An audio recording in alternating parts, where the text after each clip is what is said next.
Welcome to Podtendo, a Nintendo podcast, where they analyze, reminisce, and replay the glory of old Nintendo games.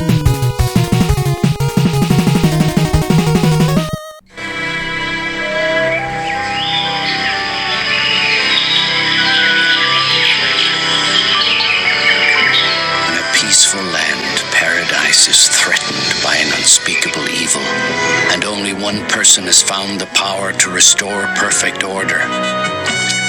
In a new action-adventure game for your Super NES comes an exciting tale, The Secret of Mana, from Square, maker of the world's greatest video games. Hey guys, welcome to the Podtendo podcast, where we analyze, reminisce, and replay the glory of old Nintendo games. I don't know what relive? One of the words, I'm like, what does relive the glory of? It's kind of a weird expression. Anyways, I am your co-host, Mick, and you can find me on every episode with my lovely and talented co-host, Tyson. Nice. We did it. Nice. We are a Let's Play retrospective review pop culture show, so we're going to do all those things in the theme of the game that we're playing today, which is The Secret of Mana. How exciting. Very, very exciting. I think we were both very excited to pick this game up. Yeah, it's one of those things. It's like this game's been with me for a very long time, but this is my first time playing through this adventure. So if you're joining with us and you're following along, there every other 2 weeks you're getting kind of a Legend of Zelda retrospective that we're going to be doing through the whole year, and we're just kind of interspersing it with other little games. So we had a couple extra hours on our schedule, so we thought, why not dive into this really long, maybe fun RPG that's been eluding us. That's how we roll. Yes. Well, I think that, we've had a fairly busy schedule, and we really like to play our RPGs, and they eat up a lot of time. So we were like, we got a couple extra minutes here and there. Let's squeeze in another one. So I'm happy that we did it, because I think that this was a game that was on both of our lists for a while now. Yeah.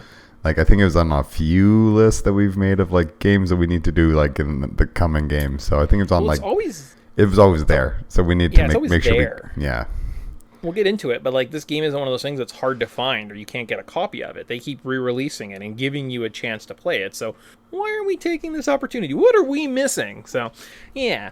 Without further ado, we have to contact. We're on Twitter. We're on Instagram. We're pretty regular there. If you contact us there. If you send us an email, podtendo@gmail.com. And YouTube, you can go on and listen to old shows. If you're kind of more of a person that likes to sit at your computer, that's probably a good outlet. And we've just been kind of going through the back catalog a little bit there. So that's what we're up to. Absolutely. All right.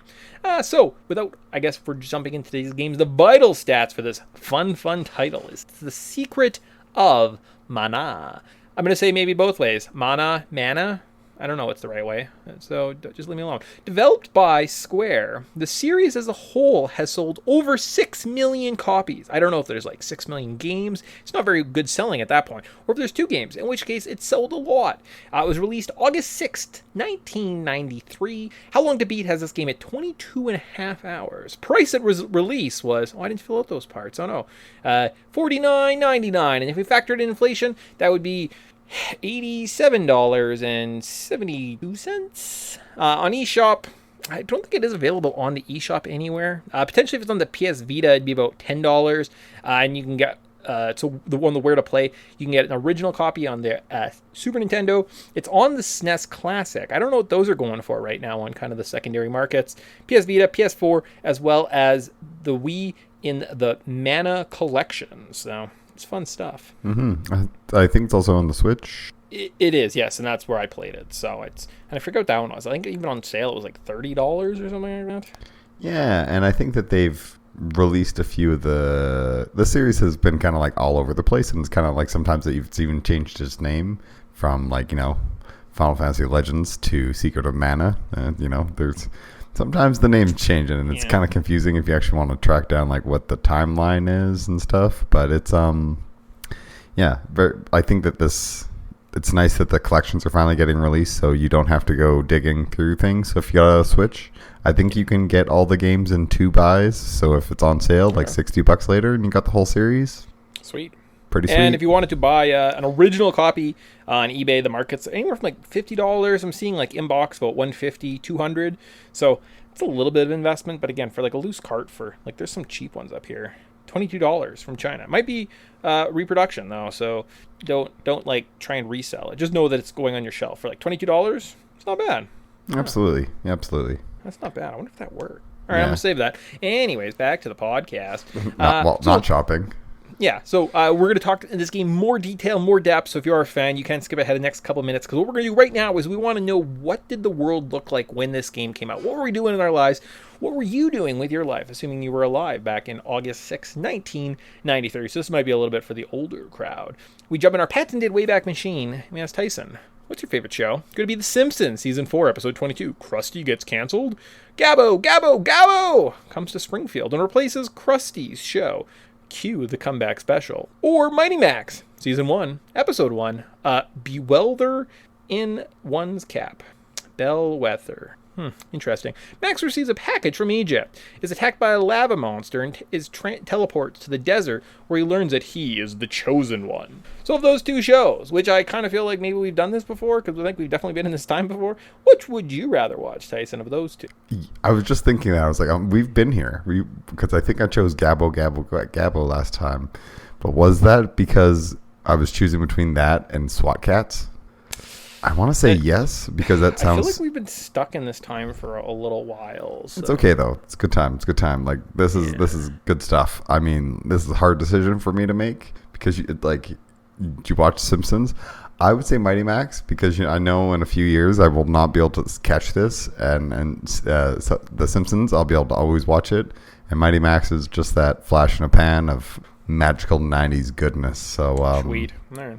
Yeah, I gotta go Mighty Max here, Season 1. Nice. Good job, Mighty Max.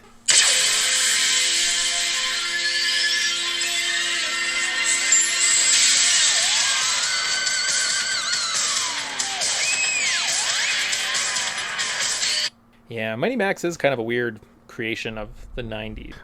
Isn't it one of those weird things where it was a toy line that then became a TV series? Yes. Well, and I think specifically it was actually...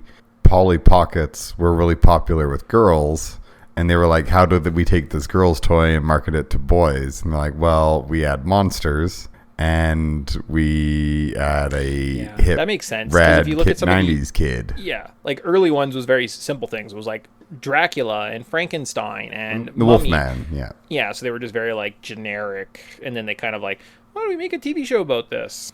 Weird time, those 90s. How about other top TV shows? We could be watching 60 Minutes, Home Improvement, Seinfeld, Roseanne, Grace Under Fire. And you're like, oh, I don't care about those. What about top cartoons that came out specifically this year? We have both Sonic shows, Animaniacs, Biker Mice from Mars, Rocko's Modern Life, Tales from the Crypt Keeper, and SWAT Cats. Absolute dynamite. Just fucking gold TV shows here. Like both Sonic shows. The Saturday show, or what the heck the goofy one is, that one's not so great, but Animaniacs, that means you get some Pinky and the Brain mixed in there. Biker Mice from Mars, which is that the best Ninja Turtles ripoff, or one of the worst ones? It's up there. I feel like it can't be worse than Street Sharks. Yeah, and I don't really know much about the Cowboys of Moon Mesa, but in my mind, Biker Mice it's like top 5.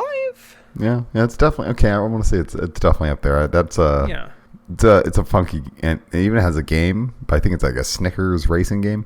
So very strange. And then Rocko's Modern Life, man, who didn't like that show about a depressed aardvark or whatever the heck it was? So and Rocko's Tales Modern from the Life Crypt is awesome. So. And SWAT Cats being on that list, plus the Sonic, I realize that comes up just a lot for whatever reason. I'm like, I definitely feel like we've been here before, and I kind of feel like you've had to pick between them, because I was listening to a podcast a little while ago, and you were talking about Rocko's Modern Life, and you brought up the when it was re-released, or whatever it was on Netflix. Yeah, and I made some type of comparison. I'm doing it again for some reason, because time is a circle. But something about how SpongeBob SquarePants works because SpongeBob SquarePants is the weird person with everyone else being normal, and Rocko's Modern Life is he's the normal person and everyone else is SpongeBob SquarePants. So there, I did it again. Nice. I'm glad. I'm sure whoever, if there's a hardcore super fan that has all our shows memorized, good on you, because sometimes when you're just like reminiscing about the past, you kind of like go down the same tangents. You're like, this is an original thought. And you're like, no, it's not. You've had this thought 2 years ago. And you're like, well, clearly I'm in the same. What's the other one? My Lord of the Rings versus The Hobbit and like Dungeons and Dragons comparison. I use that quite a bit too. So that's not an original thought. That's just something that comes out all the time. Anyways, about top movies of August in 1993. The Fugitive came out this week. Still in theaters, though, we could see Rising Sun and Robin Hood Men in Tights. If you waited, you could see Psycho 4, The Beginning, Secret Garden, and Hard Targets. Okay, we've definitely been here. Like, yeah. Because I remember like Robin Hood Men in Tights and The Fugitive. So, well, obviously, we'll remember by the video games because it was The Return of Zork, Mario All-Stars, and in July we had Sonic CD and Myst came out in September. Well, Mario All-Stars was in July and Sonic 3D and Myst. Interesting. I feel like maybe Jurassic Park was like really close to this, and we did Jurassic Park really recently. Ago, so, yeah. Bet you that's what it is. Yeah, because I mean, I was even self-aware because when I looked up this date specifically, I feel like I was like, oh, it's those 3 songs that we always play because we're in this time a lot for some reason because everything came out like the summer of 93. Anyways, so I was like, well, why don't we just look at the top 3 songs from 93 instead? So if we look at the Billboard charts instead of the top 3 songs at this time, we'll just look at them in total. The number 3 song was Just Kickin' It by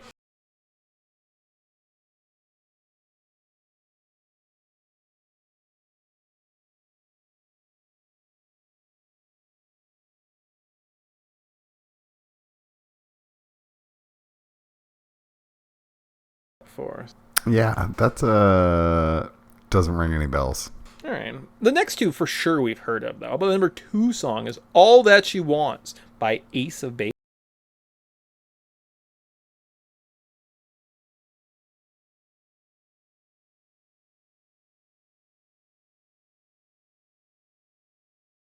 Yeah, not bad at all. Don't mind me some Ace of Base. Yeah, and these are like all the best parts of the episodes because then afterwards I upload them on YouTube. I get told that we have copyright infringements because we're playing songs that we're not supposed to be playing on our videos. So I have to go through and like mute every single one to get rid of them all. So if you listen to them on YouTube, you would know that there's like weird blank spaces. iTunes and Spotify let us do it, so just not YouTube. You definitely couldn't hear the next song. I Would Do Anything for Love, which is the number 1 song by Meatloaf.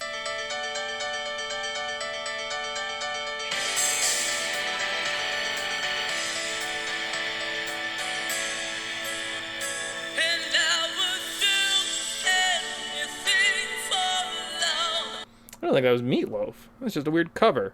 Jovit Balvadino. Maybe this won't get flagged by the YouTube flagging system. So, oh, there's some that are funny. Like some come up and they're like, "Yours is banned in 12 countries because you played an In Excess song," and I'm like, "Huh, all right." It's like Iran won't let you play this because you played this In Excess song, and I'm like, "That's fine. You can just mute it. I don't care." Like that's really not the most valuable part of our stuff. You just hit mute on that. I was like, that's weird. But also I was like, I give it credit. I literally said, I was like, this is I'd Do Anything for Love by Meatloaf, and then you hear it. Like it's not like I'm saying I made this song. Except for that one. That one actually wasn't by Meatloaf, it was by some other guy who I forget his name. Anyways, there's a fun peek behind the troubles of the YouTube world, so us podcasters. This is why we just release things on radio. Yeah, good old radio. What about the development details? Now we know what the cultural landscape looks like for this game. Let's dive into the development details and see why or how this game was made. So this game was directed and designed by Koichi Ishii, who created the predecessor Final Fantasy Adventure. Oh, okay. They included...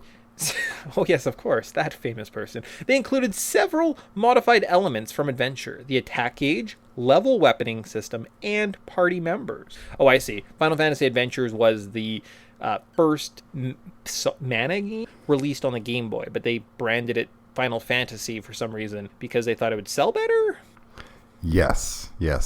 And then they made number 2, and they called it Secret of Mana. Because, And then they made another one called Trial of Mana, which I think was only released in Japan until just recently. Yeah, there's also a Legend of Mana. So I think there's 4. Okay. Yeah. But yeah, there's a Legend. Is Legend of Mana something different? Legend of Mana might be something different. No, I think it is. I think it's... You continue the development details. I'll get on it. Multiplayer wasn't part of the original design, but was added when they realized they could easily make all 3 characters human controlled. Unused content was later used by the team that was working on Chrono Trigger. This game was meant as a launch title for the SNES CD add-on, but after the deal with Sony fell through, they reworked it into a SNES cart. This meant that a lot of the elements of the game needed to be reworked. There was going to be multiple endings, branching paths, and a much darker tone, but these were all removed. This is cited as one of the main reasons Square decided to work with Sony rather than Nintendo. Holy mind blow, Batman! The localization of this game was completed in only 30 days, mere weeks after the Japanese release. Cool. Yeah, that makes a little bit of sense, that because this does have a lot to do, or a lot of things kind of similar with Chrono Trigger. And a quick update on the Legend of Mana. It's the 4th in the Mana series, so it does go like Final Fantasy Adventure, Secret of Mana, Trials of Mana, and then there's like a Dawn of Mana in there somewhere, and then but the 4th one released was the Legend of Mana. So I kind of feel like this is like the same. What are those called? Grades? No, tiers. That's the word I'm looking for. Tier as like the Dragon Warrior games, where I'm like, I'm sure they're great, but there's 7 of them, and that's just too many. Like this series, I'm like, I played 1, and there's like 4 more. I'm like, yeah, well, especially when are you in love with this series so much that you want to play every single one, or are you just going to play the odd one that catches your interest? And I think this kind of falls more into the camp of like, I'll play specific games, but that's not. I don't have time to play every RPG of a series anymore. Exactly, and I can appreciate what it is and kind of why it's there. And like this game does feel like it's a little bit bare bones and they're missing something. And it does make sense that they had to chop a bunch of it to get it onto a SNES cartridge. Like those things, I'm like, yeah, that kind of makes sense because like the overworld map is kind of just hot garbage. So kind of makes sense they couldn't add the extra elements that they probably wanted to, right? And the way they did it kind of makes sense. For sure. And I feel like they did an amazing job for the limitations of what they kind of had. But yeah, this game got chopped to no business. Yeah, and that will reflect. I think I'm going to have different tones. Sometimes I hate this game. Sometimes it's okay. So you're going to get an okay or hate. Great stuff. How about onto the controls of this game? So this game is a mix between the action of A Link to the Past with the menu system and RPG elements of Chrono Trigger. You move around the overworld with the directional buttons. B attacks and is the select option in the menus. Y opens your character's menu. X opens the menu for the 2 other party members. Are confused? Because I am. You can use a variety of weapons, 8 in total, use various magic spells, items, and equip armor. You can play any of the 3 characters by pressing select. I think I was having some left Joy-Con drift issues because my menus and characters would just act super crazy and jump to the left sometimes, and sometimes my little menu grids, which are not well designed at all, and if you're going to defend them, like, we need to have a long conversation about actual game design, but they would just like spin really crazily. So and you can also set how aggressive or passive your characters react to enemies on a battle grid, which was, I guess, kind of useful. Semi-useful. Still feels like they're just spamming things randomly. Yeah, I don't know. The menus and you can just see where a lot of this game, like, they didn't put the attention to it. Like, the menu system of this game is awful and barely passable. But it's because they had to spend 90% of their time after making this game being like, oh crud, we gotta chop because we have no room to fit things. So the menu system was like so beyond at the far end of the production and like the to-do list that they're like, I don't know, Jim, welcome aboard, you're the intern, what's your job? Make the menu system. What does it have to do? It's like, just make it work and just fit it into this like no space. So it's just the polish that they're missing. So like I know we've talked about it in the past before, where like playing an older RPG, you go into a town and it's like, I have a green sword, and you're like, it's 1,000 gold. Should I buy it? And you're like, I don't know. And some of the better RPGs, like, they'll show you it increases your attack, so buy it. And then they'll also say, do you want it equipped? And you want to sell your old stuff? And you say yes. And those things are just so nice versus these old rudimentary systems. And this is definitely one of those old systems that doesn't make sense. The menus are, like Tyson said, are just kind of gross and blocky, and they're a pain to go through. And the fact that you have 2 different menus for your 3 different characters, very confusing. Yeah, and it's just time consuming, you know? Like, I mean, it feels like it's one of those things where it's just like you always just end up having to like not fight it, but you go through it all over again. It seems like a chore, whereas it doesn't feel like. And I think like sometimes when you're playing like a good mobile game versus a bad mobile game, or even like a game that just has like really too onerous like UI, you just don't really want to play it. Like it just makes for a bad experience. So I feel like unfortunately a lot of people don't get into this game because they're too busy just even being like, man, just equipping things sucks. Yeah. So. Well, I mean, if anything, I was going to say, at least I feel a little bit better knowing that we suffered together and we have similar disagreements. Because we're like, man, this is the best game ever. I might be like, okay, you got to like lay off the drugs or something, dude. Yeah. It's not there. It's not there. Anyways, let's keep kind of diving deeper into this game. We can kind of talk about issues as they come up, I suppose. And we'll look at first memories. Oh, okay. This is like our childhood. So this is the first time, as stated at the top, playing through this game. I've tried to play it several times on an emulator, but never really got past the Potos Village, which is like the very first place. I do recall owning some Nintendo Power magazines that featured a walkthrough from this game and listing all the items you could use. And I used to use this magazine to fuel my imagination and create adventures for like me to play with toys or like me to play with my friends. So that was kind of my first experience with this game. Is the lore and the weapon design I thought was really cool, really fascinating. And that's kind of my experience. So, what are your first memories of this game? Yeah, I also was like reading about this game and those Nintendo Power, the Days of Mana, and just really cool. Like the people that did the art and the people that told the story, like they kind of like told it like as if it was a story. And I remember reading that magazine again and again and again, and just like it was. You got so much out of it because like even the axes had their own page, the swords had their own page, and I think reading in that Nintendo Power magazine was my first understanding of what Excalibur the sword was. Because I feel like I remember like seeing the Excalibur like thing, and then remember maybe asking Mom about it, and then like been like, oh no, that's like from King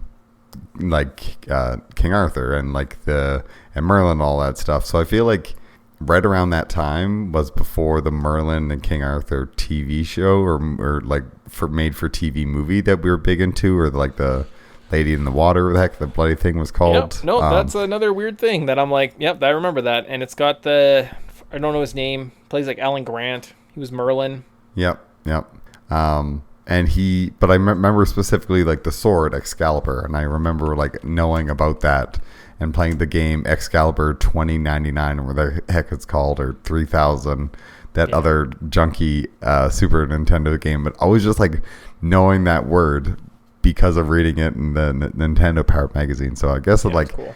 In a way that this game has like deeply affected me, and I've always just kind of like retained that knowledge before even really giving this game a fair go. So this one's my first time through as well, but I just like it was really cool to see those old magazines and go through them and try to figure out we had a cool moment a couple weeks ago too, where Tyson brought up the fact that he actually had found a website that has just encyclopedias of old Nintendo Powers, right? And I think maybe he found one, and I found actually like a better archive. I forgot what it was called. Yeah. We could go back in our messages and find it. But like they've like scanned digitally, and you can like flip through the pages through these like PDF files online. It's really cool experience. And if you go through the actual, one of the things I'd recommend is finding the game book for this, like the manual, because there's some really there's a lot of heart put into that manual, more so than the heart in the game. Like, I was talking about there's no polish and there's just missing something. It's in the manual. Like I was harsh on this game. I wasn't a fan. I was like, it's not great. Go back and look at the manual of this game. You're gonna be like, oh, I get it. And like there was a team that actually cared about this and was trying to do a good job, and they weren't just like throwing it together. And you can tell that through like the artwork and like the amount of writing and just material you get in those kind of supplemental things. And like you see those in those older games, right? So it is kind of a full experience. It's not just the data that's on your TV that comes with the controllers. It's the whole experience, right? And I think those Nintendo Powers really help encapsulate and kind of we don't have that anymore. So it's kind of a fun little like time capsule for our generation that is maybe lost today. Totally. And I think it's like a peek behind the curtain almost, seeing some of these, like, because the people in Nintendo Power didn't they didn't do individual drawings for all the swords. They went to the developers and were like, give us some of your artwork. That's usually how it went. So it's really 100%. cool to see Imagine they that, got- like, had they not been limited by the size, like, had they just been able to release this on a CD, we might have had something so amazing here and like such an incredible adventure that I feel like we're only getting a glimpse of what we could have had, and makes me want to kind of play the other games, but also doesn't, because I know how, like, even good franchises like my like Link to the Past, like, I love the artwork and I love where they were going with Link to the Past, and then even the Ocarina of Time, still an amazing, fantastic game, but it's not quite where my mind was thinking it would go. So I doubt that the Secret Mana people would go down the Excalibur and go on a real big adventure kind of thing. So it's neat. Cool. But yeah, very, very Nice. fun. So if you have time, people, look up those old Nintendo articles, because it's worth a read through. Oh, and it's definitely, like, it should be almost supplemental to this podcast. I'm going to be maybe more critical at some points, because this game is just a thing. But if you look at it in broad strokes, I understand that there was passion, and, like, if you're a fan of this series, I'm like, I get it. But you're probably not a fan of this game for my, like, and you probably should agree with my criticism. Like, gameplay sucks. The gameplay does suck, but, like, Yes. it's bigger than just the gameplay, I guess, in that sense. Anyways, back to our review. We have a lot of, like, chapters to get through. I think we're going to try and move as quickly as possible. Not get hung up on too many details. I'm like, oh, that's why that happened. Or, like, I don't really remember that. So I really hope you like me reading, because I get to do that a lot. But we'll start off with the story before we get into our Let's Play section.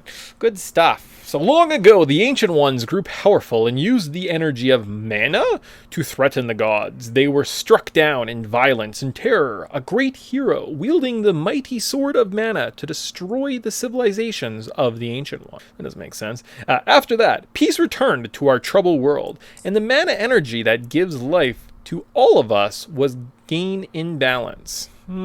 The sword of mana was buried in a rock and placed in a stream to guard a nearby village. There, it patiently rested until the day it was pulled free by you. Yes. So magic sword, and then you grabbed it like an idiot. Yeah, Supposedly, good job. even though it was protected by a rock. I guess, and it was in a stream and no one saw it. People don't get out very much, I guess. Just like a commentary on today, the kids don't go and play and they get to explore. Sad. Yep. Sad Unfortunately, it's Must have been a lot of child abduction sign in of the this world. times. Yeah, there's lots of child abduction going on. Yeah. Dangerous people hanging out in vans. So don't go to vans in this game. We learned something new. On to our level notes. Was our Let's Play section. Like I said, we got 21 chapters. Should be fun, because we have fun stuff on the outside. And I don't think it'll be painful. It wasn't a bad experience. Anyways, on to Chapter 1, Poto Falls and Poto Village.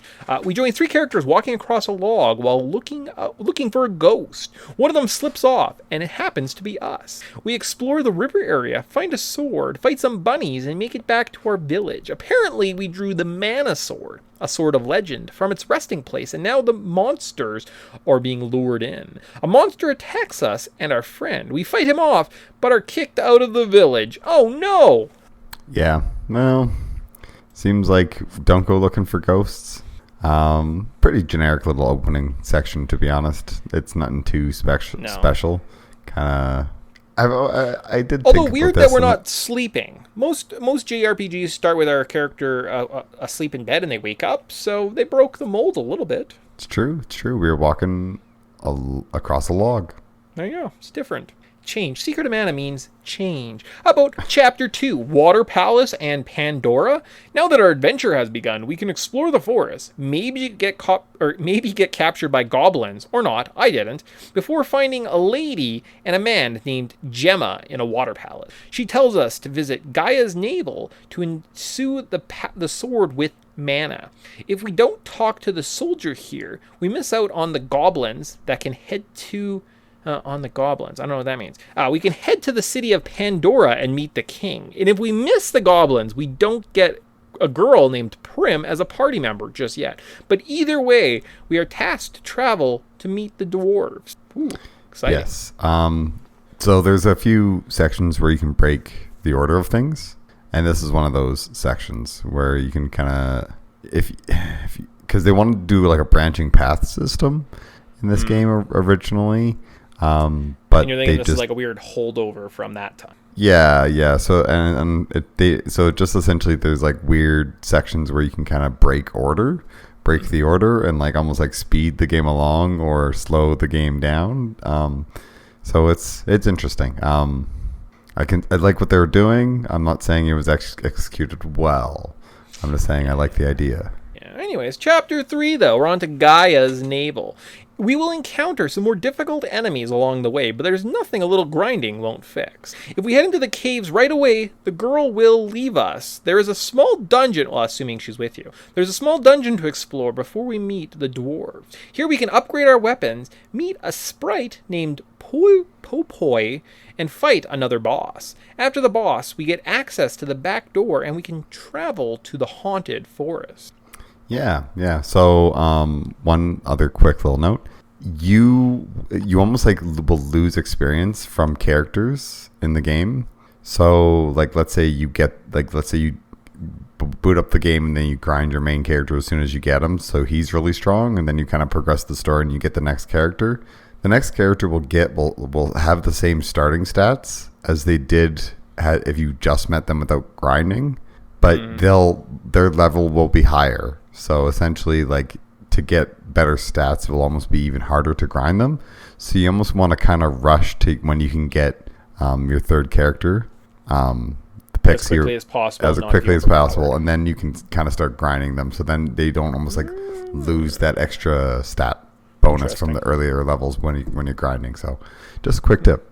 All right. Cool, yeah. So we're on to chapter 4. Witch Eleni! In the haunted forest, we have to fight little chipmunk archers and use teleport pads to move around. Halfway through, we save Prim, the girl, from some karate werewolves, assuming you don't already have her, before getting to the castle. The castle is sort of tough, but if you take your time, you should have no issues until you fight the witch and have to fight her pet, Spike Tiger! After defeating him, Eleni surrenders and offers you some chests. Yeah. Is Spike Tiger one of the hardest bosses in this game? Oh, 100%. This game is like relatively simple, and it's very much like Link to the Past, where you can kind of run up and swing your sword at a guy and he might drop, and then it's just like kind of figuring out the timing, and you're like, this isn't that hard. And then the difficulty curve like goes exponentially up when you hit the Spike Tiger, and you spend the whole time using potions and cure. I don't even think you have cure yet. Just potions, trying to keep your guys alive and attack as best you can. And there's like almost like you're like, where's the strategy game? It's not well, like the difficulty curve is awful at this. Yeah, it super spikes to a point where it feels like you should almost have access to a bunch of powerful spells, like the way you handle bosses later in the game. And all of a sudden you just feel really weak. And again, like if you just kind of like really power grinded yourself, so the other characters are at even lower like stats, you can even hamper yourself even harder. So I don't know why they did a lot of this like game design decisions that they did, but yeah, as soon as you finish this boss, you can kind of take a sigh of relief because you're over the hill at this point. Yeah. Oh, well, almost. So then we're on to chapter 5, the Underground Palace. So we can visit the water temple and get the water magic. We can travel back to the dwarf city and unlock the underground palace. There's some frustrating enemies that was a real struggle to get through to fight the boss, Fire Gygus! He wrecked me several times until I just spammed freeze magic on him, and then he was really easy. And then you get the earth magic. So now we're super powered up at this point. But again, one of those weird difficulty spikes where if you don't kind of cheat the game and just spam your magic on him, it's like really hard, or it's too easy. Yeah, no, there's no middle ground in this game. It is either like pulling teeth hard or like some of the easiest things you can think of. I can't think of a good example off the top of my head. Buttering as bread. Easy as coming up with a segue or a metaphor or something like that. Anyways, on to chapter 6, Pandora's Ruin. So we can now travel back to Pandora. That's the place with the king at some point that I was talking about like 5 minutes ago. Find out the people are becoming brainwashed and vanishing before checking out the ruins to the south. Inside, we fight some medium tough enemies, find Prim's love, and friend before fighting a boss, Wall Fiend. You don't have to. He doesn't do too much damage, and you just kind of lay into him. We get a sword orb and return to the dwarves. Hooray!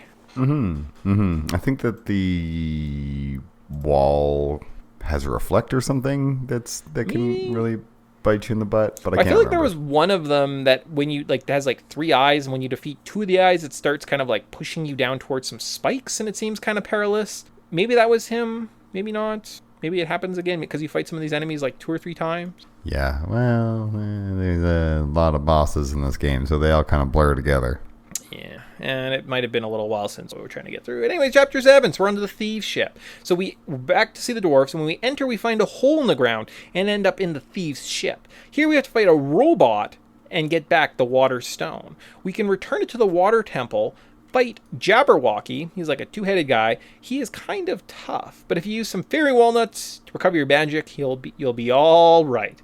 And if we travel back to the dwarves, we can get the midget mallet, which should help us somehow, because it sometimes you get shrunk and it unshrinks you, so that's exciting. There is a Moogle mallet later on in the game, which is pretty Moogle cool. Belts? Maybe. Yeah. But it's because you can turn into a Moggle or a Moogle. And it's like, wait, that's Final Fantasy. We're not in the world of Final Fantasy. So maybe that's where it's interesting. The Square just does a weird little crossover right there. And it's like, were they trying to make this their mascot even this far back in the day? And I guess maybe they were, so. Yeah, it was cute. And it probably sold well. Sold merchandise. The first part of the game, like those 7 chapters, I think we're trying to do 21, so like a third of the game, felt like it took a very long time. Like, looking back, those first 5 chapters probably took up 25. Well, that's actually probably pretty accurate. Huh. Seemed like it took up a lot more time. The rest of the levels and like the game kind of moves a little quicker. So if you can get up to this point, I think the game gets better. It's just this first part. I'm like, oh my god. Anyways, chapter 8, so the upper land. So at this point, we forget to create adjoining overworld. So we have to use a cannon.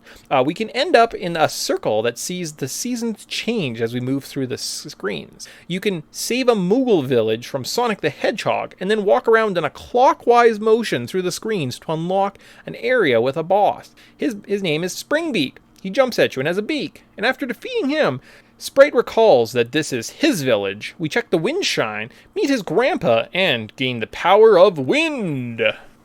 Yeah, the cannons are the best part, though. Like, where you just literally shoot a cannon into, like, you see yourself go shooting into, like, the atmosphere, and then you have to land. And if you land on an enemy, they take damage. It's beautiful. Makes sense. And it's on to Chapter 9, though, Dragon Cave. We can now lower an orb that was blocking our path and enter a series of caves. On the far side, we end up in a mushroom kingdom, talk to King Truffle, learn about a dragon cave, and go exploring. Here, we have to fight the Great Viper. He shrinks you, and it's super annoying, but if you have the midget mallet, you can regrow yourself, so that's exciting. Afterwards, you save a baby dragon named Flamey. He returns to the king to recover before we head back to the cannon guy. Yeah, who doesn't love saving a dragon? And that dragon may come back to help us out later on, because Yeah. usually Well, how and it if you look goes. at the promotional artwork, he's all over the place, and like I've heard people call dragons flamies before, so I imagine that's where it comes from. And I was like, oh, interesting. I did not associate this game with dragons. Anyways, on to Chapter 10, though, the Kakara Desert. We land in a desert, we walk around, we find a ship, we get taken prisoner, escape, reunite, and fight Mech Rider 1. He's pretty easy. You can just cast magic on him. And then we are apologized to, not taken with the rescue party. We're just kind of left, and we find a little village, can armor up before jumping in the cannon again. Seemed like a really good detour. Yeah, it kind of sucks that they just left us on the side of the road, but, I mean, we got some wandering around to do and some exploring to do, which is always fun. I just love how the cannons are the way of getting around in this game. It's just like, you know what? Yeah. And like, in my mind, I'm like, this is kind of silly because like you do jump around. I'm like, why did they make the overworld connected? But I imagine it's probably because they had to cut out some material some way. So we're kind of seeing some of the stuff they chopped out, right? It was probably a connecting overworld. Oh, for sure. And I'm sure that like a lot of the grinding and bosses were going to be like, all the characters are probably designed and they were like, let's not cut as many of these as we can, because it's nice to have lots of variety in bosses. So because there's lots of different characters that keep showing up. I know some will keep showing up till basically the end of the game, like the wolves and stuff, but those guys are hardcore because they're karate masters, so they'll wreck your day if you do not take them serious. Oh, there's different wolves. There's werewolves, which are people, and then there's like actual wolves that howl, and sometimes they spawn other wolves or they freeze you. Anyways, on to chapter 11. Speaking of ice country. We arrive in a walrus city. There are some armor upgrades. We can explore the frozen woods, fight wolves, meet Rudolph, fight the boreal face. He's kind of like the guy that we fought in the dwarf mine earlier, not to be confused with the robot or the Jabberwocky or the wall. He's like I don't know how to explain him. He's like maybe a plant. Afterwards, we can find an oasis in the middle of a frozen tundra and rescue a fire spirit from an oven, which gives us firepower and restores the frozen landscape. We can now have access to the ice castle. I don't know if there was any dead ends, since I kind of just went the right way on accident. Then we have to fight 3 tompoles, which are, I think, kind of like Yoshis, maybe? The boss, an ice guy, I guess, who's like a big ice guy, who isn't too bad, before he turns into Santa, and we can restore the ice sea. That was a fun one. Yeah, and confirm Santa is real in the Secret of Mana world. Confirmed. And moguls, so Santa exists in Final Fantasy. Yes. Yeah, it's weird. And like, I mean, I guess like, so the one boreal guy in the ice place kind of looks like a little bit like Woody Woodpecker mixed with a plant. Yeah, that guy. Yeah, you remembered. Yes, well, he looks like Woody Woodpecker, and who doesn't love that son of a bitch? Yeah, you haven't heard much from him. Hopefully he's all right. Anyways, on to chapter 12. Fire Palace has nothing to do with Woody Woodpecker whatsoever. Not a great segue on our part. So we head back to the desert via cannons, find the Fire Palace, use Salamander to reduce the lava in a room, battle our way through a rather short castle until we fight a boss, the Minotaur. I just use the same strategy I've been using the rest of the game, so just spam magic and heal. Once he is defeated, we can restore the Fire Seed, head back to town, and jump in a cannon to travel to the Empire. Yeah, it's neat that they mixed in a Minotaur in this one.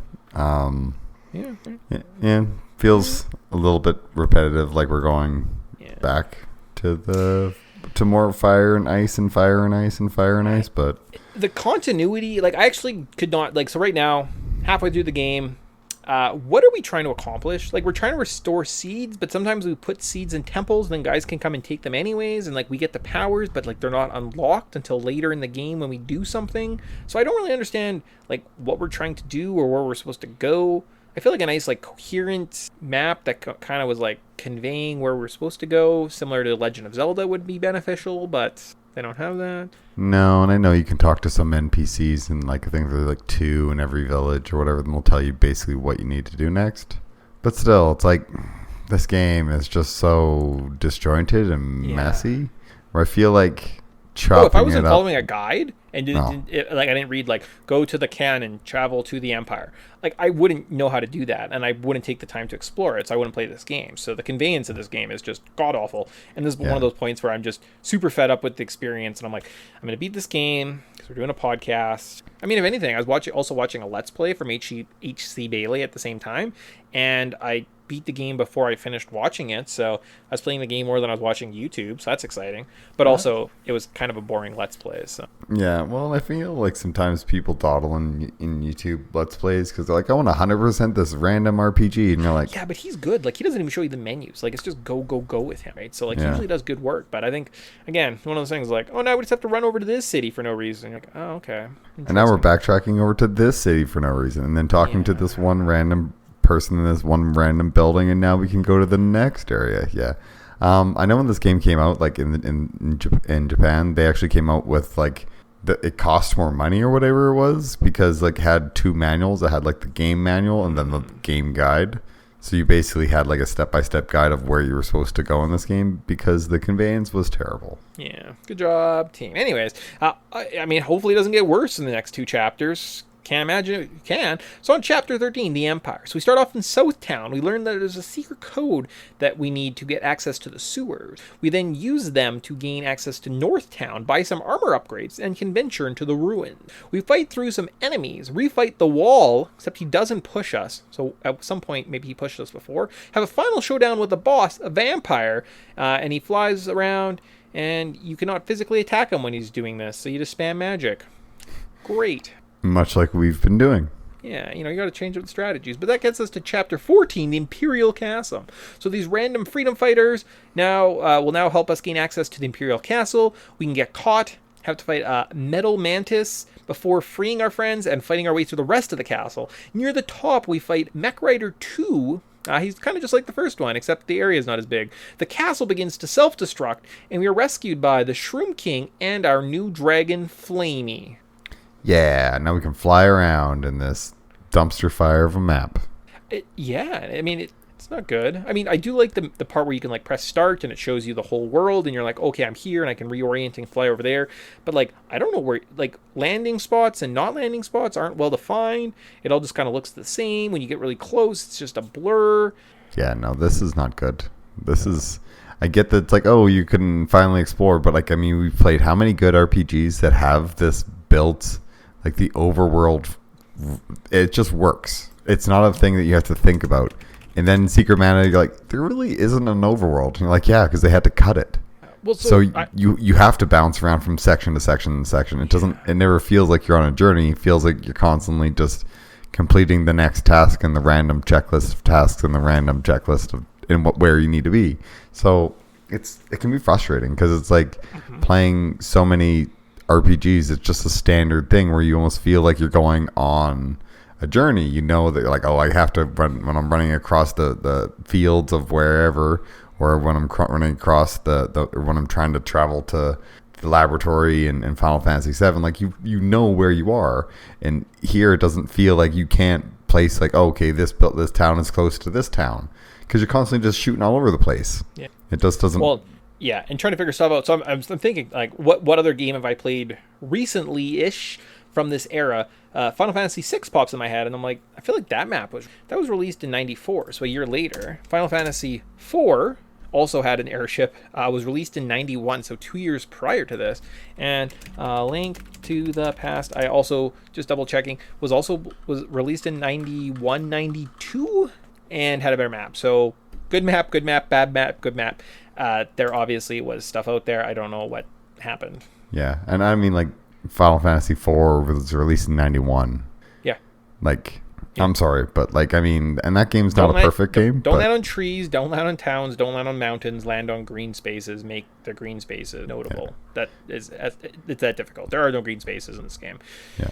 Anyways, limitations, good times. So we're on to Chapter 15, though, which is exciting because we're going to get close to Chapter 21 sooner rather than later. So we're now looking for a sage. So we have to visit some mountains and are told by his assistant that he is out, and we are sent on a wild goose chase. Along the way, we can go through the Palace of Darkness. It's pretty straightforward and has a boss. It's a lime slime.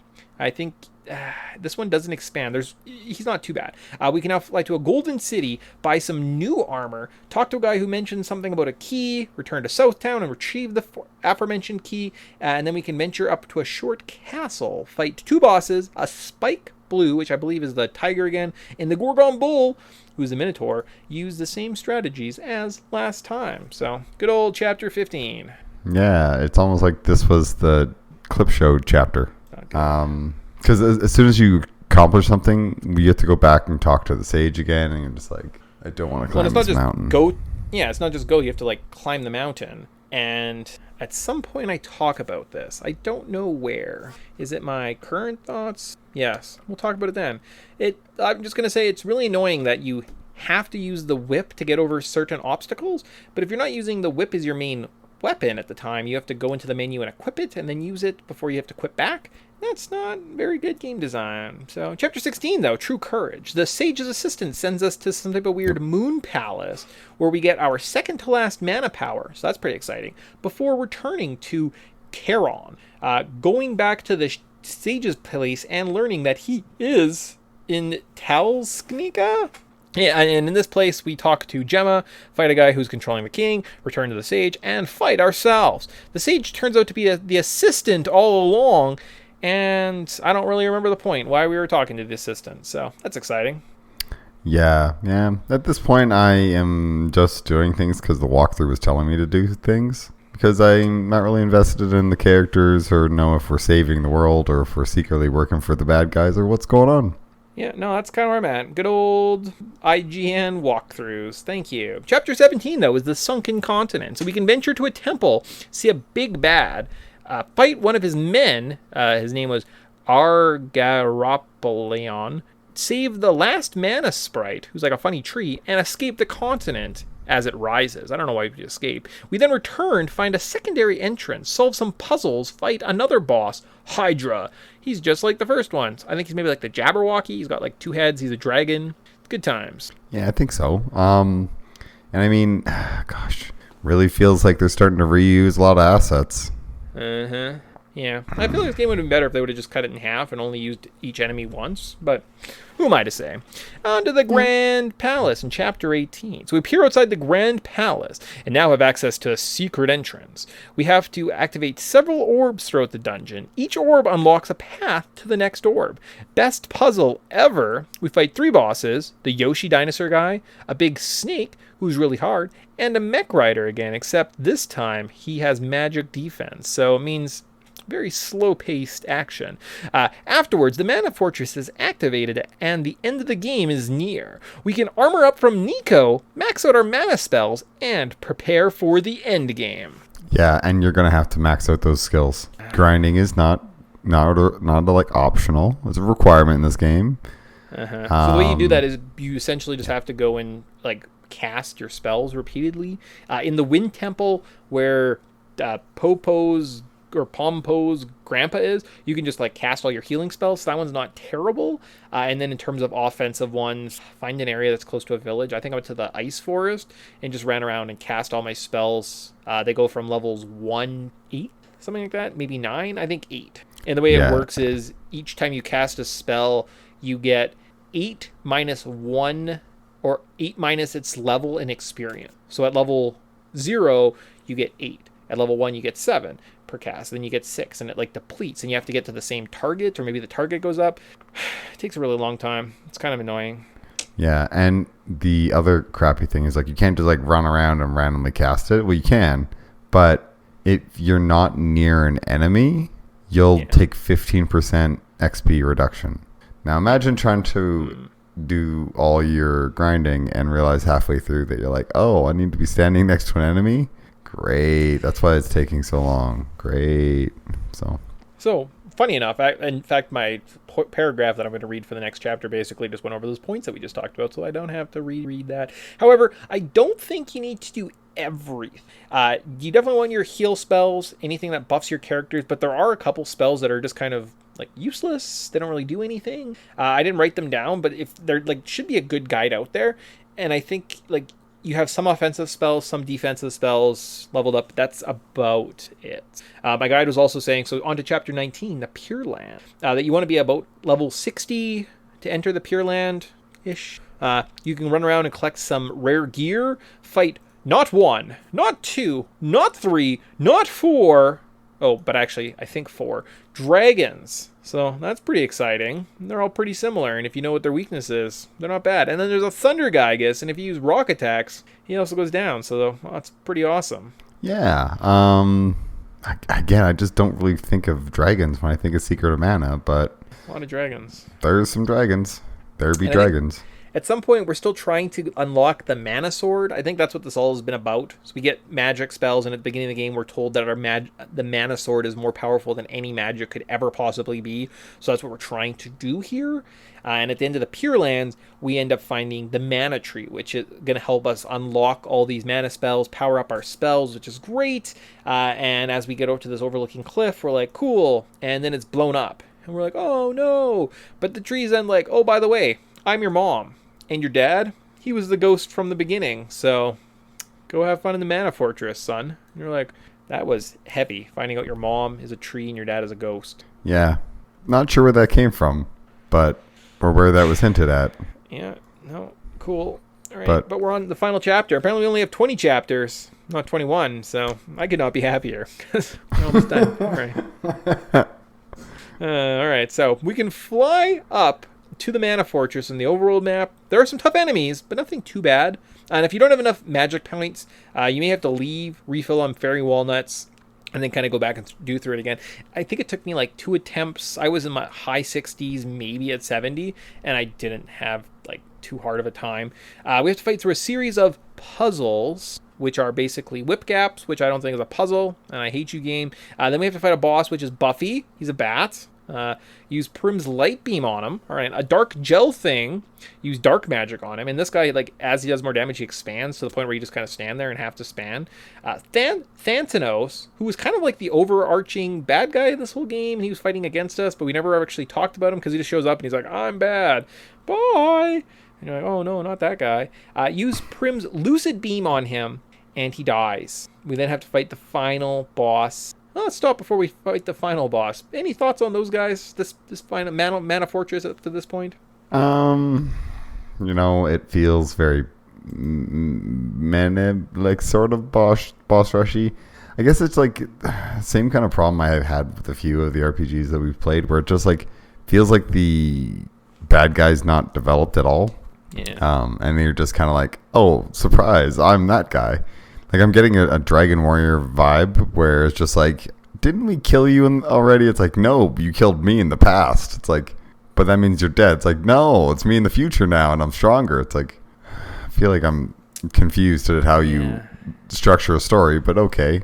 It's pretty typical stuff. I mean, I guess the slime that expands was kind of a pain because you can't really tell the idiots to not move. But I mean, so. If anything, not a great dungeon. It's okay. It's kind of annoying. Really not that tough. I was like, it's a thing. One thing we didn't talk about either is you can charge your weapons. So you can attack, or you can like attack and hold, and a little meter will fill that goes from like 1 and 2 and 3. And depending what level your weapon is, you can do different attacks. And they deal a bit more damage, but then at the same time, you're just like holding and waiting and standing there, not doing anything. And there's really no strategy to that. It's just kind of like, wait. Yeah, so doesn't that feel like very actiony and interactive? Yeah. Holding a button and waiting, it's not, as opposed to clicking through a menu and selecting the thing that you wanted to do and then moving on to the next thing or thinking. No, hold that button. So. Yeah, it is kind of actually it kind of does negate the whole fact that they're trying to get away from those like real time strategies, right? Those like kind of wait for your turn. Thanatos, though, apparently he takes over the body of like Prim's boyfriend. Dialog. Maybe has one of the best themes in video games. I thought it was creepy. It's kind of haunting. I could play it for you right now because it might be one of the best parts of this game. I've got it queued up on my phone. You ready for this? Do it up. All right.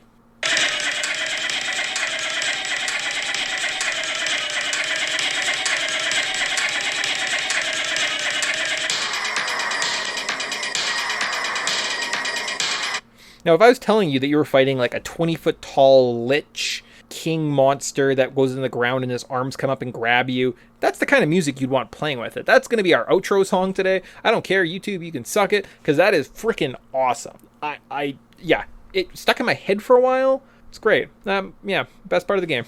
Yeah, definitely haunting. It's really good. And that's why it's hard to hate this game.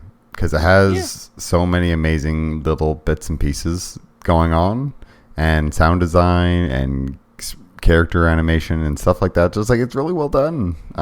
But then there's running around from back and forth and back and forth and back and forth. The thing we've talked about for the last half an hour, where it's just like, we did this, then you do that. I don't know why you do this. That's why this game is easy to hate. But you're right. Those little kind of touches of joy, you're like, man, that's great. Then we're on to the final boss, the Mana Beast, which is the giant flamey. You can use the plant magic called Mana Sword on Randy. Apparently that's your main character's name, by the way, Randy. It's not just your own name, dumb kid, calling yourself, which gives you the Sword of Mana. So you have to collect both Prim and Popo's Mana Sword, and then you can just like unleash anywhere from like 450 to 9,000 or 999 damage per attack, and you just simply heal and attack when he's right in front of you, and you win. Super easy. Yep. It's just more time consuming. Like, I feel like this boss is just kind of like, feels like he has 1,000,000 health, because you're just like slowly only doing like not 1,000 every time, but then if you miss time your Mana Sword, it goes away, then you got to recast it. But he has a really repetitive animation. Like, when he's coming towards you, there's that flaming circle. It's like you can almost time your spellcasters to cancel out his animation with their animation so they don't take any damage. It's like it's pretty predictable, and you can kind of get it to that point if you want. So, but it's nice fighting a dragon, because that's what you think of when you think of Secret of Mana is dragons, apparently. Who knew this was the dragon game? Not Dragon Warriors, but this game. But on to the ending. That means the game's done. Hooray! So Sprite is sent into his dimension. We are safe on the ground, and Mana can return to the world. Praise Mana. As the remains of the Mana Beast now snow down on the planet, Prim and Randy run around and visit the sprites from earlier in the game. Beautiful. Yeah, that's a very old school RPG thing. Is you visit every place that you've been to in the past and see all the villagers. Yay, happy, cheery. Yeah. I mean, we got through that. That was the game. That was kind of our painful point walkthrough of what we were doing. Good times. And it took us almost less time, like 35 minutes, which isn't bad. I was thinking it was going to take us like 45 minutes, because there was just so many walls of text. This was one of the longest notes I've wrote in like... Yeah. Oh, my goodness. And it's just so much back and forth. So... All right, current thoughts. This is where I'm going to bitch. I'm going to read through like half of mine, then you can bitch for a bit, and then I'm going to bitch again, and then go from there. All right, so parts of it were fun. I did like the real-time combat, although the charge system wasn't a fan of. The menus are awful. Took me hours to figure out how to equip the rest of my party. Wasn't good. There was way too much grinding in this game, and each enemy's hitbox is very random. It's super frustrating. When you do, there's like a recovery response time, which doesn't really match with your recharge time. It's not good. And the computer AI is garbage. Like, I would literally tell people not to play this game because the system sucks. It sucks. They get stuck. They run around. You tell them to like be passive, so they stick back, and then randomly they'll like run after characters, and then realize they don't want to attack, so they retreat further, and they get stuck in mazes. It's not good. It's not good. And like I know we've harped on this a little bit, but the overworld is awful. Awful. But I will end my ranting there. Tyson, you can rant for a little bit. Not good. No, and I echo your sentiments. What part was fun? I like the world that they built and the Nintendo Power Magazine, but playing this game was a big disappointment, because I'm not gonna lie, it was just like, this game has so many random frustrations, and seems to be like, and then when you hear the development details, you're like, oh, this game is a hodgepodge. Like, they had to like literally slap this game together and make it kind of work, because they built a game 20 times too big for what the actual memory card was, the cartridge that they could put the game on.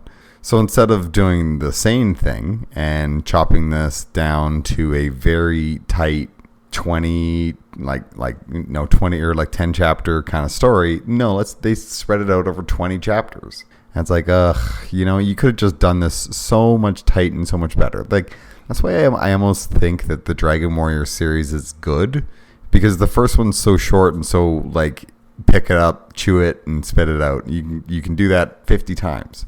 Whereas Secret Mana, I feel like even if you're the biggest fan of Secret Mana, you're not going to be like, oh, let me play this game again. I just finished it. It's a slog. It's like a long, like, drawn out adventure that you're just like, I don't know what I'm doing, why I'm doing it, or what's this going to benefit me.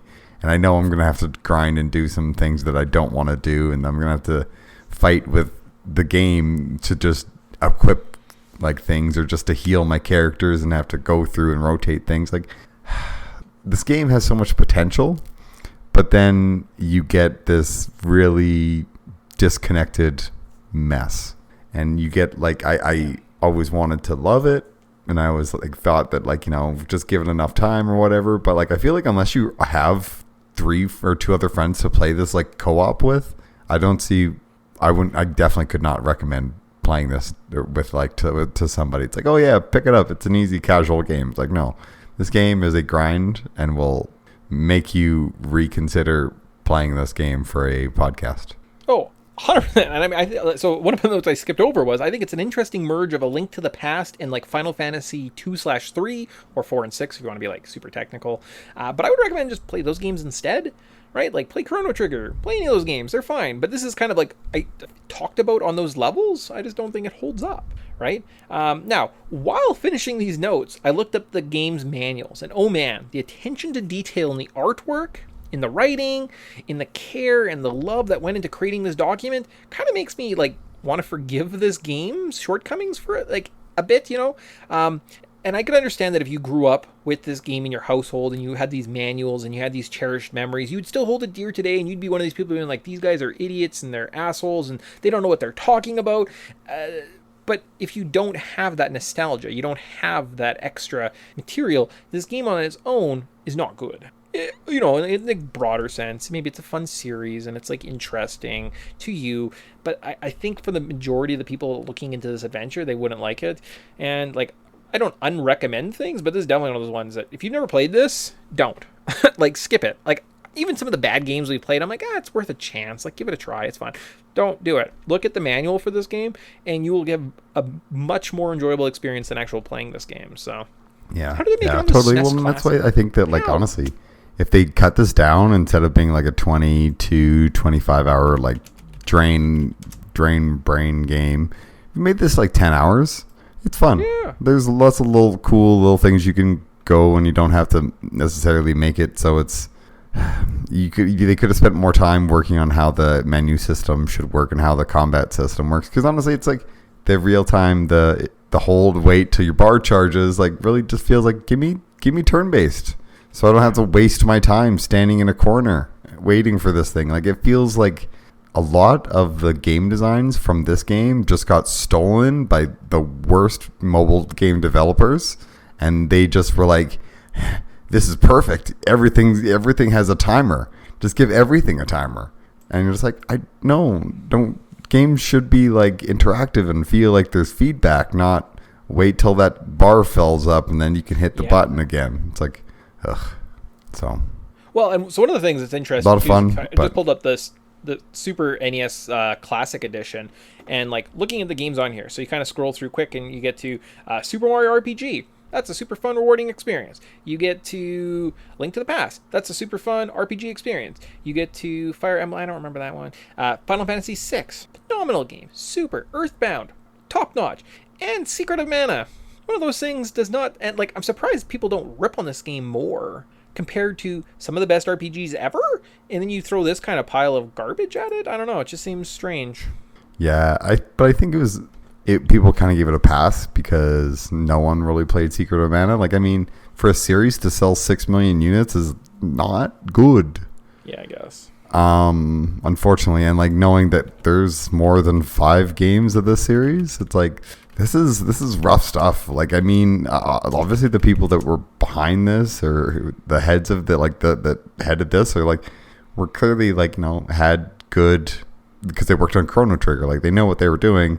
But it's the same time, if there's like definitely a lot of like rough patches, and it's kind of hard to just like overlook these rough patches, and especially when you like compare it to that lineup of games, you're just like, yeah, this is definitely one of the weaker Super Nintendo games that I've even played. And that's weird saying because it's such a well-known, recognized game, but yeah, it's just like on that list of like SNES classic games. It's like, yeah, no, this is maybe in the bottom 5 or bottom 3 even. Like, it's not, it's kind of, it's hard to get into.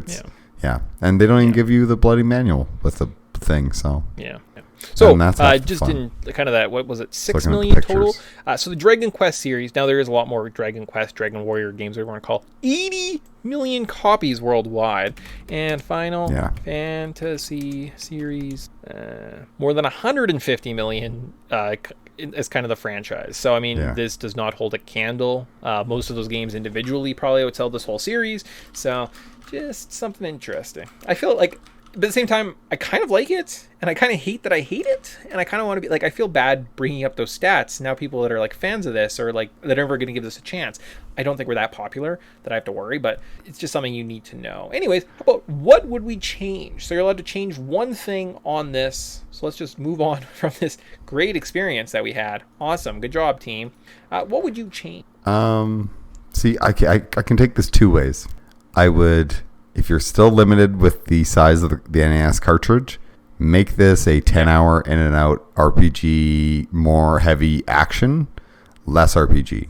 Way more heavy action, like way more heavy action. Like, I want Zelda style. Like, I'm not waiting around. I can spam a button. Like, I can actually do things.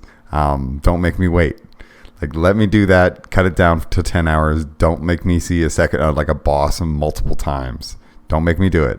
Like, maybe a boss rush at the end, and that's about it. But I don't want to see like 16 billion bloody dragons or 16 billion. Like you don't repeat the same stuff. Give me 10 hours, and that's what I would say is like fix the menu system and give me more of an action game than anything else. Right. Or if you can actually give them the whole like bigger cartridge, let them give us that big old adventure that they clearly were going to give us. And I think that would fix a lot of the what the heck am I doing, because you would actually have time to spend in areas. You would have an overworld to explore. And I think sometimes like not having an overworld just is such a hindrance in this game, because a lot of the time when you're learning something, it's in the overworld, or it's you're recognizing an area, or you're learning more about the surrounding areas, so you become more familiar, so more areas are more recognizable. It just like not having an overworld feels like you're getting bites of a game and not an actual like piece of cake. Yeah. It's you're just like getting spoon fed these like random pieces, as opposed to actually getting a slice of cake that you can enjoy from start to finish. So I feel like those might be my two. What about you? For myself, I would get rid of the whip puzzles. They're challenging, and it forces you to keep the whip out during most of like the late game dungeons, and that's not fun. The hookshot in Zelda is a lock and key. It stops you from reaching certain areas, right? It's an obstacle. This game is just a reason for you to open your menu, equip the whip, try and get the timing right, because sometimes you walk up to it, and if you don't like walk in and queue the right way, it doesn't let you actually use it, which is kind of confusing. I got lost a couple times in dungeons. I had to refer to a let's play to kind of be like, where the frick you go? I was like, oh. And then unequip it to your previous weapon. It's not fun. It's stupid. I hate it. Get rid of it. Yeah, that's like, okay, if everyone's going to complain about the water temple and Zelda, that's one temple. This is an entire game. This is every time you come across this puzzle, and you come across that puzzle as soon as you get the whip to the end of the game. Well, and some puzzles you have to like hit a switch to make the other little peg thing for you to like whip to on the other side appear, but sometimes it's just there, and the way the screen moves over, you don't know that, and you don't really get cued into the right animation, so you spend all this time running around looking for stuff. It's just not great. It's dumb. I hate it. Yeah, could have been better, for sure. Okay, how about a final, are you buying it? Now that we're kind of done with the game, we'll put our stamp on it. One of our longer games. I knew it was going to be long. I knew it was a long experience. We have to do at least one RPG, like a long RPG every year to get rid of. Like, there's still a couple sitting. Like, there's an Illusion of a Gaia, and there's another one. Super Nintendo. Yeah, there's a never-ending pile of RPGs that we want to get through, so we got to start getting through them. Yeah. So it is good to start checking these things off the list, but... This one I think actually surprised us how we didn't like it, or we didn't love it as much as we both expected to. Oh, and like I mean, the best part is the manual and the Nintendo Powers. We experienced those as a kid first, and then we got to experience the crappy game. So good time. So, but are you buying it? So this game had a lot of content cut out. Originally, it was meant to be played on a CD add-on for the Super Nintendo. But when the Sony Nintendo partnership went south, Square edited this game to fit on a cartridge. I know, we already knew that. Why are you telling us this again? I don't know, stupid notes. Anyways, how about the enemy known as the Mystic Book and the National Scar? There is a slim chance that as they flip through the pages, if you were to freeze each frame, you would see a blonde centerfold on one of the pages. It's not really a theory. It's just kind of some weird stuff I found online, so... There's that Nintendo seal of approval. Good stuff. Good stuff. All right. And I was really excited when we started this to talk about our final segment here, our cultural significance. So let's get into it. It's weird. So in this section, we look at game tropes, marketing tactics, interesting stories. We talk about how this game relates, give other examples, and tie it all back together in the end. I like breathe weird, and now my throat hurts. I'm gonna. Oh man, that was not fun. That stupid game's killing me. Maybe the obvious route here is how this game shares a universe with the Final Fantasy series. I mean, they sold 150 million copies. It can't be wrong. But I can't stop thinking about this one thing. This game is a real mixed bag. There are some unique elements that were created specifically for this game, and it seems like they share... ashamed not to share a few of them with you. The one item that captured my imagination was the karate werewolf. I love those two words together, and the thoughts, let's look at some other enemies in this game and talk about them. So Karate Werewolves, it's great. When I heard them the first time and I saw them and they do little spin kicks like Ryu, it's delightful. Oh, the first time you got hit, you smiled. Like that's like you get never in a game do you get hit by an enemy and you give a smile, but like a karate kicking werewolf that's doing like Shoryukens or what the heck they're called, and it's like, or tatsus, and you're like, so good. Yeah, it's nice. It's nice. All right, so there are some basic enemies from mushrooms to buzzbee to zombies and blats. Those are just bats. But then there are these kid goblins, and that kind of makes me think of Kid Dracula, which is a weird like Castlevania spin-off game. I think it was only on the Game Boy. Kind of strange. And kind of reminds me of like Muppet Babies, just like little kid versions. Yeah, or how about Chobin Hood? They're little squirrels that have bows, and they're named after Robin Hoods. Yep, I like them. And then there's some weird tough enemies that are chess knights. They don't really act like chess knights. I actually don't know if I killed any in the game because they were kind of too difficult for me, so I just usually ran past them. Oh yeah, and I think that it's sometimes that's just a better strategy, just to run around enemies. Yeah. You don't have to kill everything. We're not doing a genocide run. And how about the Great Tomato Man? So he's a weird floating guy that spawns enemies. He's up there for most unique enemy in the game. Magic casting Tomato Man. Looks like a tomato. Sure, why not? Yep. Kind of like, man, Attack of the Killer Tomatoes, so maybe that inspired this. There you go. They made a whole TV series and a movie that was set 40 years before this. Pebblers, or should I say Sonic the Hedgehog knockoff. He's blue. Hedgehog. Mm-hmm. Yeah, all right. About kimono birds. So they are smart birds that cast magic, and they kind of like remind me of those birds that we made extinct during our Evo playthrough. There's kind of that feel to them, right? The smart bird. Yes, and we did have to kill those birds because they were going to take over the world. So yeah, wonder if they're cousins. Or we could join them at one point, maybe. Yeah.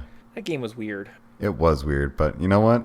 As disjointed as the final Evo iteration felt, of the it Armored still Knights is felt called more... the Terminator, which, I mean, it has to be a reference to Arnold Schwarzenegger, right? It has to. Yeah. All right.